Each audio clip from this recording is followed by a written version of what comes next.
দক্ষিণ পশ্চিম চীনা সিচুয়ান প্রদেশের জুনলিয়ান কাউন্টির জিনপিং গ্রামে ভূমিধসের পর ৩০ জন নিখোঁজ রয়েছে বলে নিশ্চিত করেছে কর্তৃপক্ষ।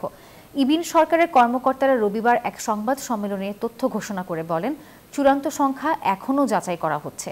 স্থানীয় সময় ৮ ফেব্রুয়ারি শনিবার সকাল ১১:৫০ ইবিন শহরের জিনপিং গ্রামে এই দুর্যোগ ঘটে।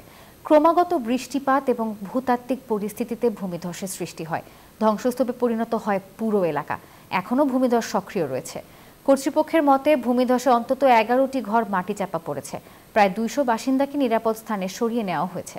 চীনের প্রেসিডেন্ট শি জিনপিং কর্তৃপক্ষকে নিখোঁজ ব্যক্তিদের অনুসন্ধান ও উদ্ধার, হতাহতের সংখ্যা কমাতে এবং পরবর্তী পরিস্থিতি সঠিকভাবে মোকাবেলা করার জন্য যথাসাধ্য চেষ্টা করার জন্য নির্দেশ দিয়েছেন।